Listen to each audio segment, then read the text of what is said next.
with Bernanke clearly front and centre. Is he going to calm the markets? Is he going to appease the markets? What are the equity markets going to look like at the end of the week? One thing's for sure, he's going to be choosing his words carefully. We've seen from the lack of words from him over the last few weeks that's been a reason for people to take profits. There's a nervousness that's definitely crept into the market. Now, set against that, and hopefully something he'll be reiterating when we hear from him on Wednesday, will be the fact that all along the Fed have said that, number one, any withdrawal from QE is something that they will do on a gradual basis, because it is going to be difficult to do. And number two, they're not going to do it until such time as the US economy is strong enough to stand on its own 2 feet. That's been rather swept under the carpet in terms of this is probably the biggest financial experiment we've ever seen. How are they going to withdraw it? Are they going to let it time out? Or is it going to be more pronounced? What are your expectations? I know it's a big question, but what are your expectations and how's that going to play into this bigger context now?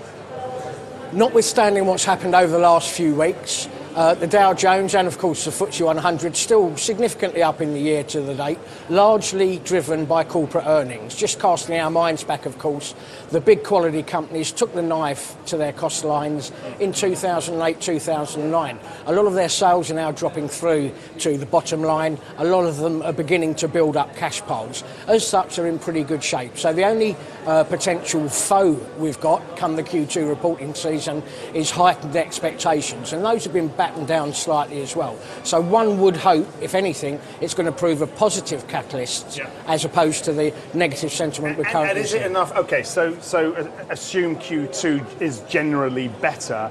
Is it going to be enough, the strength we get from that, to carry the market in light of some of the other disappointments, some of the other worries on the macroeconomic side? Two factors in play here. Number one, even at the previous elevated levels, valuations weren't looking stretched on either side of the pond. Obviously, since then, we've had something of a retrenchment. So providing the earnings part of the PE ratio does its bit, makes its contribution, we should be okay. Secondly, we're well aware of a wall of cash of what have been fairly nervous institutional investors who've missed out on a lot of the rally of the last 18 months, looking for an entry point. So that wall of cash, should it come to the equity market, and equities still remain the investment destination of choice, could obviously see the FTSE and indeed the Dow really push on throughout the rest of the year.